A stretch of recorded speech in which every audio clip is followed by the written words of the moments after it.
Welcome to the deep dive. Okay, picture this. It's June 1942. It's only been 6 months since Pearl Harbor, and honestly, Japan seems unstoppable in the Pacific. They've rolled over everything. It really looked that way on the surface.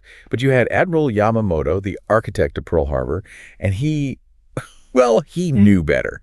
He knew this wasn't sustainable. He'd spent time in the U.S., right? He understood what they were up against long term. Exactly. He'd studied there, saw the industrial power firsthand. He famously said he felt Japan had maybe 6 months or a year of running wild before the American industrial giant truly woke up. That knowledge haunted him. So this clock is ticking very loudly. He needs a big, decisive win, something to maybe force the U.S. to the negotiating table before that industrial power really kicks in. That's the core of it. He needed to finish the job he started at Pearl Harbor, destroy the American carriers. And his plan, Operation MI, was designed to do just that. And the target, Midway Atoll, this tiny little place way out in the Pacific. Yeah, about 1,300 miles from Oahu. It wasn't just about the land itself. Midway was the bait. Lure the U.S. carriers out, trap them, sink them, and Yamamoto felt he had to act fast. You mentioned pressure. What specific events were forcing his hand? Well, two big things recently. First, the Doolittle raid back in April.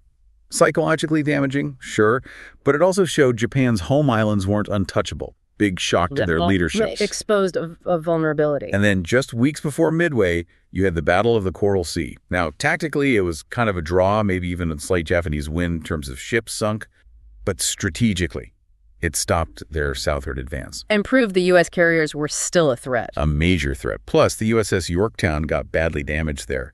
Japanese intelligence, which was not great, reported her sunk, or at least out of action for months. Big miscalculation. Okay, so Yamamoto thinks Yorktown's gone. He gathers this massive fleet. What was it? 4 big carriers, battleships. Oh, it was enormous. 4 fleet carriers, Akagi, Kaga, Soryu, Hiryu, the core of his strike force. Plus light carriers, 11 battleships, dozens of cruisers and destroyers. Just overwhelming numbers. It sounds unbeatable on paper. The Americans had something Yamamoto didn't count on. They had years. Intelligence. That was the American trump card. U.S. cryptanalysts stationed HYPO in Hawaii, led by Commander Joseph Rochefort. They'd partially cracked the main Japanese naval code, JN-25B. Partially. So they knew something was up, but not exactly what or where? Pretty much. And they knew a huge operation was planned, targeting somewhere called AF. But where was AF? That was the million-dollar question. And this is where that brilliant bit of trickery comes in, the water shortage story. Classic bit of counterintelligence. Rochefort's team got the Midway garrison to send an unsecure message, a fake one, saying their water distillation plant was broken. Just broadcast it in the clear. Well, via submarine cable first, instructing them to broadcast it. And sure enough, within about 24 hours, HYPO intercepts a Japanese coded message saying, guess what? AF is short on water. Bingo. AF is Midway. Confirmed. So Admiral Nimitz, the U.S. Pacific Fleet commander, now knew the target. He knew roughly the date. And crucially, he knew the Japanese plan involved splitting their forces. This wasn't going to be a fair fight. It was going to be an ambush. He could set a trap. So he gathers his available carriers, Enterprise, Hornet, and the Yorktown, the one Japan thought was sunk. The very same. Pearl Harbor shipyard performed miracles. They patched her up enough in just 72 hours, an incredible feat. Oh. So Nimitz had 3 carriers, not 2, ready to meet the Japanese at a designated spot northeast of Midway. They called it Point Luck, apt name, as it turned out. Okay, Chapter 2, forces gather and the calm before the storm. So the Americans know where to be, but the Japanese fleet is sailing towards Midway. Mentioned Yamamoto's plan had flaws. The dispersal. Yeah, that was a big one. Operation MI was incredibly complex. Maybe too complex. Yamamoto spread his forces out over vast distances.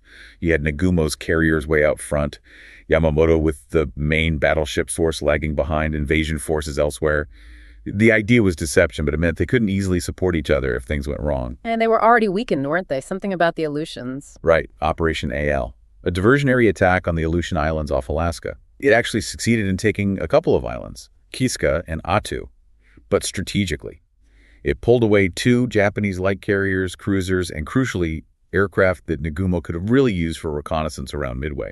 So his main strike force is heading towards the target, but without its full potential support or scouting ability. And the scouting they did have was, well, it was bad. The reconnaissance plan was insufficient to begin with and then plagued by delays and bad luck. Scout planes launched late, some had engine trouble, Others flew search patterns that just happened to miss the American carriers. Didn't they try to scout Pearl Harbor again right before? They did. Operation K. A plan to use long-range flying boats, refueled by submarines, at a remote spot called French Frigate Shoals. But the Americans, knowing the Japanese had used that spot before Coral Sea, had sent ships there.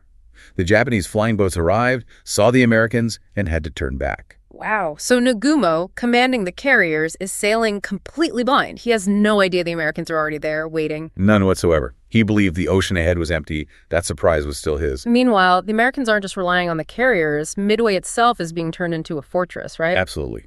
While the carriers waited at Point Luck, Midway Atoll was crammed with aircraft. About 122 planes in total, flown by Marines, Navy, Army, Air Forces personnel. Were these top-of-the-line planes? A real mixed bag. Some newer types like B-26 Marauder medium bombers, TBF Avenger torpedo planes, brand new in fact, but also a lot of older, frankly obsolete stuff. Brewster F-2A Buffaloes, Vought Vindicators, planes that were no match for the Japanese Zeros. So the island planes were maybe more of a speed bump or a first line of defense? Kind of both. They knew these planes would take heavy losses, but the hope was they could disrupt the initial Japanese attack, maybe score some hits, and crucially, keep Nagumo's planes busy while the U.S. carriers got into position to strike. The tension is palpable, but only one side really knows the storm is about to break. Chapter 3. The battle starts 4 June 1942. Dawn breaks. 4:04.30 a.m. Nagumo launches his first wave against Midway Island. Yep, over 100 aircraft bombers, dive bombers, 0 fighters. Their mission is to neutralize Midway's defenses, paving the way for the invasion. But the Americans on Midway don't just sit there, they counterattack almost immediately. They do, throwing everything they have at the incoming Japanese and then launching their own strikes against Nagumo's carriers. Wave after wave of those land-based planes, the B-26s, the older Buffaloes, the brand-new TBF Avengers flown by Navy Squadron VT-8 detachment. And they get hammered, don't they? Especially the torpedo planes. Absolutely mauled. The Zeros just tear them apart. The Marine fighters, the Buffaloes and Wildcats are outclassed. The unescorted torpedo bombers, flying low and slow, are basically wiped out. Many Marine pilots die, most of that initial VT-8 detachment too. Terrible losses. But did those attacks achieve anything besides costing lives? They did. Critically, they kept the Japanese Combat Air Patrol, the Zeros, busy defending the fleet. And they kept Nagumo off balance. He wasn't able to immediately spot his decks for a follow-up strike against ships because he was busy recovering his Midway strike planes and fighting off these attackers. Which leads directly to that crucial moment of indecision for Nagumo. Around 7:15 a.m., his returning pilots report back. They report Midway's defenses are still active. They say a second strike on the island is necessary before any invasion can happen.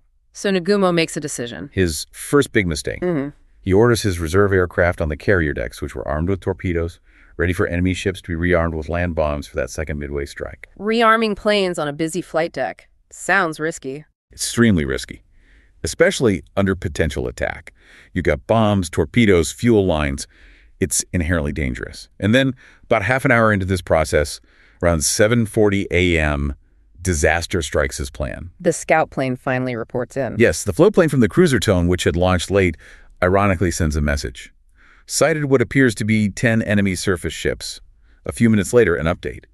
The enemy is accompanied by what appears to be a carrier. An American carrier. Exactly what Yamamoto wanted to lure out, but Nagumo wasn't expecting it there, or then. Precisely. So Nagumo instantly reverses his previous order. Stop rearming with land bombs. Switch back to anti-ship torpedoes and armor-piercing bombs. Utter chaos on the hangar decks. Complete chaos. You have bombs and torpedoes stacked precariously, fueled aircraft being moved, ordnance carts everywhere. The decks are cluttered, vulnerable, basically giant tinderboxes waiting for a spark. And crucially, they can't launch a counterstrike while this is happening, and while they need to recover the planes returning from Midway. And just as the Japanese decks are at their most vulnerable, the American carrier planes start arriving. They launched earlier, prioritizing speed over coordination. Yes, Admirals Fletcher and Spruance decided to launch everything as soon as they had a rough position, even if it meant the squadrons got separated. First came the torpedo bombers. This is the part of the story that's just heartbreaking, the TBD devastators. It truly is. Squadrons, VT-8 from Hornet, VT-6 from Enterprise, VT-3 from Yorktown. They fly in low, slow, without fighter escort for the most part. The Zeros just swarm them. The losses were staggering, weren't they? Appalling. VT-8 was completely wiped out, 15 planes shot down, only one survivor, Ensign George Gay, left floating in the water watching it all happen. VT-6 and VT-3 suffered similarly horrific losses, over 90% casualties among the torpedo crews. Just unimaginable courage and sacrifice. It sounds like a complete failure, but their sacrifice wasn't totally in vain. Tactically, it seemed like it. They scored maybe 1 or 2 torpedo hits that didn't explode. But strategically, their attack, horrific as it was, did 2 crucial things. It pulled the defending Japanese Zero fighters down to sea level to intercept them, Leaving the skies high above the carriers relatively clear. Exactly. And it kept the Japanese decks fouled. Nagumo couldn't launch his own counterstrike because his fighters were busy slaughtering the torpedo planes, and his decks were still trying to rearm and spot aircraft. The timing was becoming critical. And then comes the breakthrough.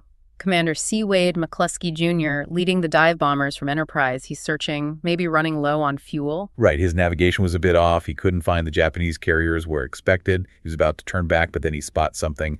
A lone Japanese destroyer, the Arashi, moving very fast, leaving a prominent wake. What was the destroyer doing? It had been chasing off an American submarine and was now racing to rejoin Nagumo's fleet. McCluskey makes a command decision, a gamble. He decides to follow that wake. And it leads him right to them. Directly to the Japanese carrier fleet. And it's just at this moment, between about 10:20 and 10:30 a.m., that McCluskey's dive bombers from Enterprise, plus another squadron from Enterprise, and dive bombers from Yorktown all arrive over the Japanese fleet, almost simultaneously. Incredible timing, and what do they find? They find chaos. Japanese carriers with decks full of fueled and armed planes, unable to launch or properly defend themselves. The Zeros are mostly down low, dealing with torpedo planes. The sky above belongs to the American SBD Dauntless dive bombers. The 5 minutes that changed the Pacific. That's what historians call it. In roughly 5 minutes, the course of the war in the Pacific pivots. The Dauntlesses push over into their dives. Kakaga takes multiple hits, maybe 4 or 5 bombs, and is quickly engulfed in flames, fueled by the planes on her deck. Sorry, next. Soryu takes at least 3 direct hits. Again, massive explosions, fires spreading instantly through the hangar deck. She's doomed within minutes. And Nagumo's flagship, Akagi. Ironically, Akagi only takes 1 direct hit from Lieutenant Richard Best's bomb. But it's a fatal one. It penetrates the flight deck near the center elevator, explodes among the armed and fueled aircraft being prepared below. The secondary explosions are catastrophic. She becomes, as survivors called it, a flame hell. 3 Japanese fleet carriers knocked out. Just like that. Gone. In less time than it takes to drink a cup of coffee. Yeah. Burning furiously, sinking, or soon to be scuttled. It was an absolutely stunning reversal of fortune. Chapter 4. Aftermath and Counteraction. 3 carriers down. But the Japanese weren't quite finished, were they? They still had Hiryu. That's right. Hiryu, under the command of the aggressive Admiral Taman Yamaguchi, survived the initial onslaught. And Yamaguchi was determined to strike back. He launched 2 waves of attacks later that day. And they found the Yorktown. They did. The first wave, dive bombers, hit Yorktown hard, starting fires and knocking out boilers. Then, a couple hours later, Hiryu's torpedo planes found her again and put 2 torpedoes into her side. She was grievously wounded, listing heavily. Forcing Admiral Fletcher, the senior U.S. commander, to shift his flag. Yes, he had to transfer command to Admiral Raymond Spruance aboard Enterprise. Yorktown was crippled, though her crew fought heroically to save her. But the Americans hit back at Hiryu. Almost immediately.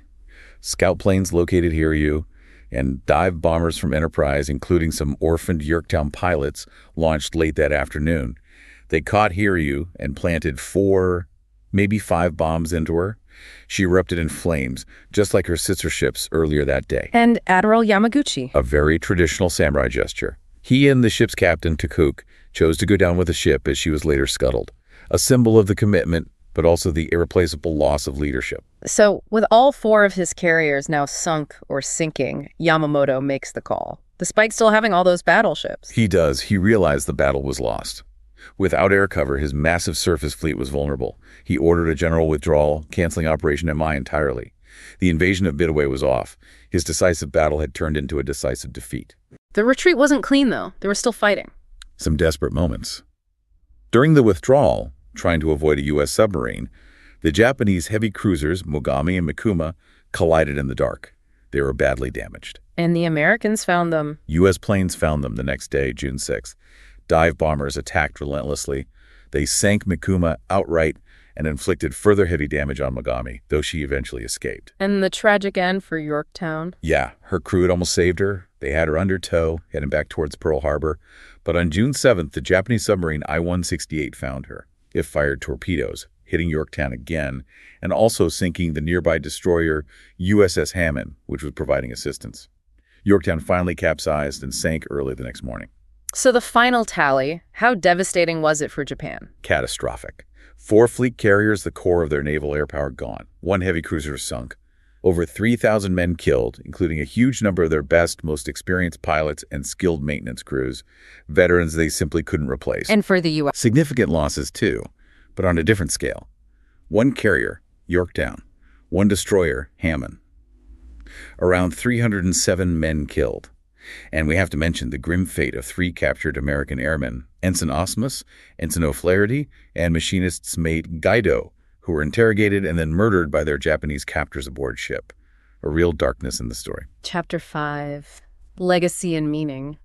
Midway is almost always called the turning point of the Pacific War. Is that accurate, or is it more complex? It's mostly accurate, but with nuance. Some historians definitely point to the long game of America's industrial capacity. The U.S. ultimately built something like 16 or 17 fleet carriers during the war. Japan maybe built 5 more after Midway. From that perspective, Japan's defeat might seem inevitable eventually. The sheer weight of numbers would have told in the end. Possibly. But Midway wasn't just about the future potential. It was about the now. It slammed the door shut on Japanese offensive capability in the Central Pacific. Before Midway, Japan held a strategic initiative. After Midway, the U.S. did. That shift was immediate and, I'd argue, irreversible. You mentioned the loss of pilots earlier. Was that truly the most crippling blow, maybe even more than the ships? I think so, yes. Losing 4 carriers in one go was bad enough, obviously. But losing over 100 of their elite, pre-war trained veteran pilots and hundreds of highly skilled aircraft mechanics and technicians all at the same time, that was a blow Japan's naval aviation never truly recovered from. Their training system just couldn't cope. Not at all. They had a boutique system that produced superb pilots, but took years. They couldn't rapidly expand it. After Midway, they rushed pilots through abbreviated training. The quality declined sharply, just as the Americans, learning combat lessons, were actually improving their training and rotating experienced pilots back to teach. So Japan is now on the defensive, with fewer, less experienced pilots facing an enemy that's getting stronger and smarter. Exactly. Midway wasn't just about sinking ships, it was about breaking the back of Japanese naval air expertise and seizing the momentum. That momentum led directly to Guadalcanal just a few months later, the start of the Long Island hopping campaign towards Japan. And on the American side, Midway proved something else too, didn't it? The value of intelligence. Absolutely. It was a stunning validation of signals intelligence, of code breaking. Station HYPO's work gave Nimitz the critical edge he needed to turn the tables. It cemented intelligence as a fundamental weapon of war for the U.S., something they relied on heavily for the rest of the conflict. It's just incredible how quickly everything changed. A few crucial decisions, a few key moments. It really highlights the human element. Nimitz trusting Rocheford's intelligence, the shipyard workers racing to repair Yorktown. Spruance decided to launch immediately, McCluskey making that crucial guess to follow the Arashi. Individual actions had enormous consequences. So looking back, Midway teaches us about strategy, risk, leadership, but also about the limits of tactical brilliance against overwhelming material strength in the long run. I think that's a key takeaway. Those 5 minutes of dive bombing were decisive in the battle. But the wider war, that was increasingly going to be decided in factories and shipyards. Midway showed that strategic overreach, even when executed by highly skilled forces, can lead to catastrophe when you underestimate your opponent's underlying strengths and your own vulnerabilities. A collision between short-term plans and long-term realities. It makes you wonder, what assumptions are we relying on today, maybe in our own lives or work, that might turn out to be as flawed as Japan's belief that the U.S. carriers wouldn't be waiting at Point Luck? That's the enduring question, isn't it? What critical piece of knowledge might be wrong? A sobering thought to end on.